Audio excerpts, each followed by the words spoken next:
Welcome to Total Retail Talks, your podcast channel for retail knowledge. Hello, I'm Joe Keenan, the editor-in-chief of Total Retail, and I'm happy to be joined on today's episode of Total Retail Talks here at CRMC in Chicago by Emily Teele, who is the Senior Director of Member Marketing for Nike Europe. Emily actually gave a presentation here at the show yesterday. We're going to talk to her a little bit about that, as well as her career in the loyalty space. So thanks for joining me today, Emily. Thank you for having me, Joe. So I mentioned your title, but obviously there's a lot that can go into that. So I'd like to get started by having you tell us a little bit about your role at Nike. Sure. So I've been at Nike for 5 years now, and for the first 3 years, I was at our global headquarters in Portland, Oregon. For the last 2 years, I've had the privilege of leading our member marketing team in EMEA. And what that means is I look after a team who's responsible for creating consumer or member-facing communications, as well as how we market our Nike membership program, as well as our other lifecycle marketing comms. It's what makes it really interesting for me is that coming from the U.S., I have about 11 nationalities under me on this team, and we serve 37 countries across 7 key cities. Yeah, that's actually a good lead-in, because I'm going to follow up kind of the complexity of that and what attracted you to the opportunity. You mentioned you were at the global headquarters here in the U.S., moving abroad and taking this new role. Tell us a little bit about kind of your thought process as you went into that position. Yeah, it was a natural evolution for me. Actually, when Nike first recruited me, I was really clear that my long-term goal was to be moved abroad with Nike. I've actually had the opportunity to work abroad before. I lived in Hong Kong when I first started my career in supply chain, and I come from a family who really values international experience. I grew up a bit abroad myself as a kid. My dad worked at Sony in Tokyo when I was growing up, and overall, it was always something that I wanted to do. So you've been in the loyalty space for the majority of your career, Emily. So tell us a little bit about how you've seen this industry evolve from when you started in the business into where we are today. I fell into loyalty, and I'm so glad I did. I was actually at Sephora at the time. My first job at Sephora, I was working in affiliate marketing. I had one of the lowest jobs on the totem pole. I was working in paid search. I was writing keywords for things like Justin Bieber perfume Justin Bieber scent Justin Bieber. And I have to say, I don't think I loved SEO, but one day there was just an opportunity for me to join Sephora's Beauty Insider team. And it was the move, I think, that kind of changed my career, because what I've always loved about loyalty is it's not channel specific. So you're not working in email marketing, you're not working in, paid search. You have this opportunity to really think more holistically about how you serve the consumer. And Sephora is really the place that you want to start your loyalty career. So I got incredibly lucky that I just got moved to Beauty Insider. I stayed there for about 3.5 years and just absolutely loved the play that loyalty has in beauty, everything from samples to events to, I think they just have more opportunity to meet the consumer given the frequency of how you buy beauty. So that was actually the first time I think I came to CRMC. After Sephora, I went to Williams-Sonoma Inc., and even though in many ways I think about Williams-Sonoma as less known abroad, I had probably the most growth in my career in those years. I was building our first cross-brand, tender-neutral loyalty program called The Key. And I remember coming to this conference with some consultants looking for a solutions provider. And I felt like this big shot, like I was here with a clipboard looking for someone to do a points engine. And many of the vendors actually who I've seen this week, I worked with at that time period. Yeah. And so it's been just this really interesting evolution of going from a very mature program at Sephora to building something from the ground up at Williams-Sonoma.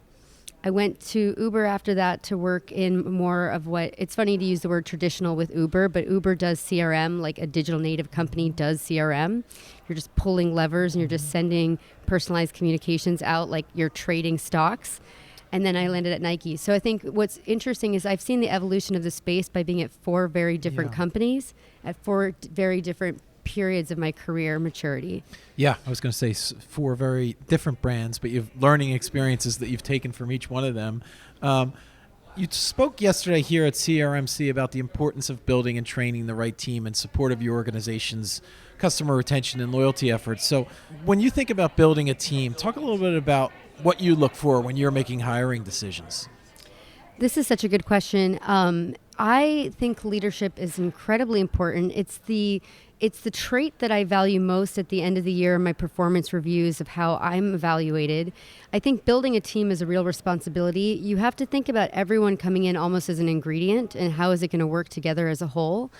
I look for people who are a couple of things. I want someone who's very teachable, and so are they willing to learn?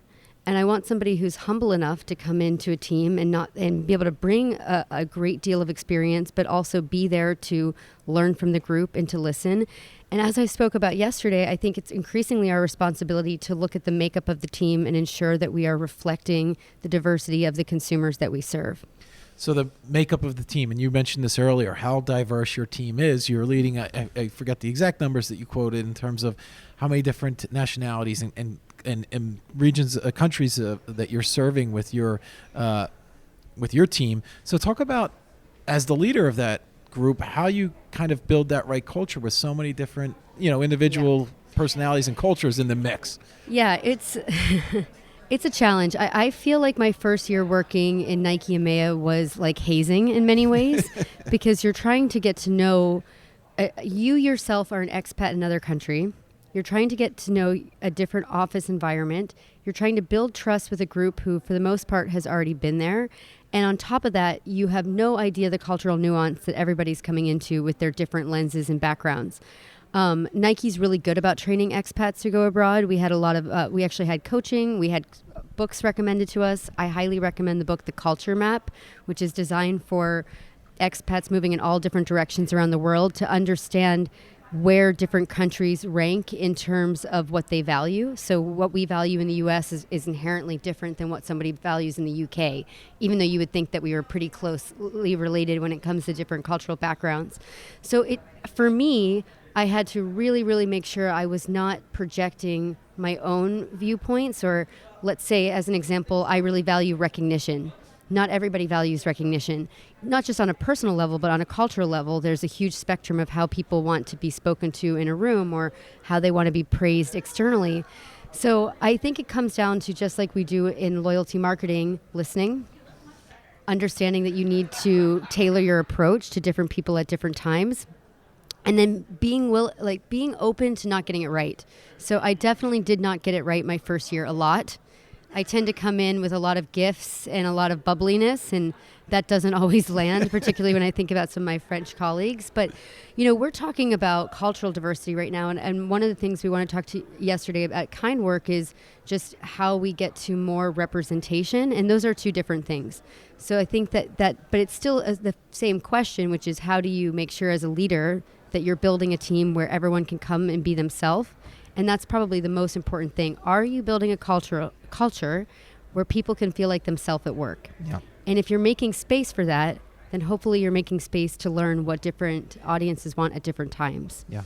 And everyone can bring their unique talents to Exactly. the strength of the team becomes, the uniqueness of the whole.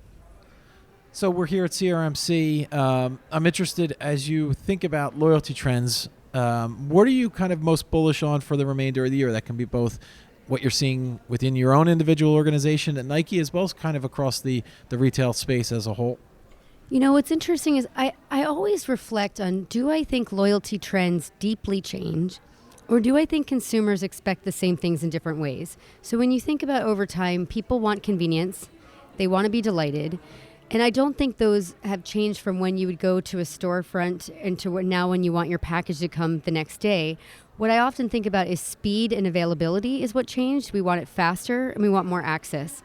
And within the loyalty space, at least for me, I've done a lot of reflecting on how much do I think programmatic loyalty, so a heavy reliance on points and structured programs, is going to continue to have the same place it always has. And I do think it has a place, don't get me wrong. Yeah.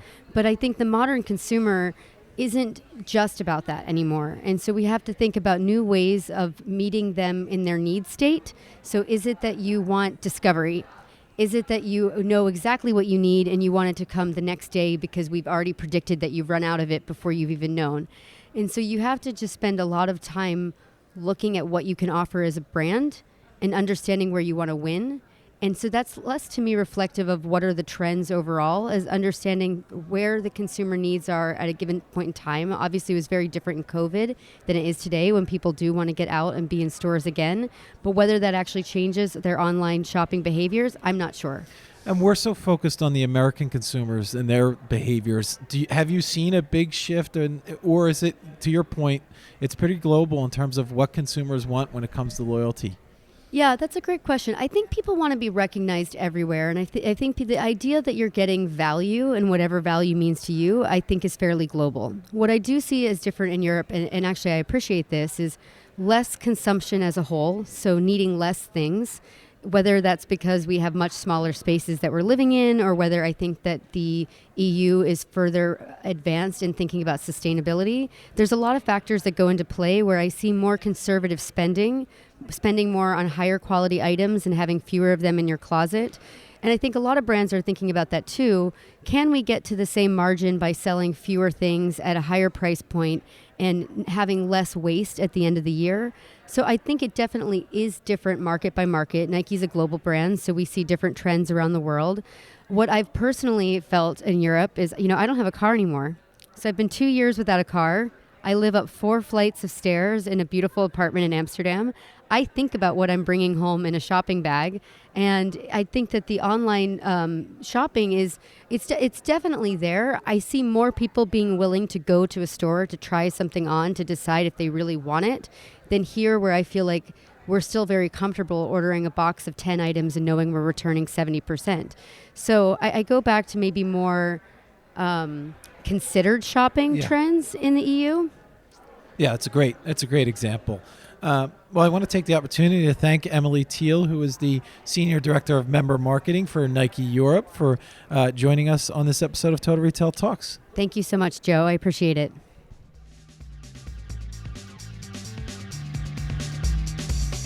Thanks for listening. For more information on this podcast, please check out our podcast channel page at mytotalretail.com/podcasts for show notes. Total Retail Talks is available on Apple Podcasts, Google Podcasts, Stitcher, and Spotify.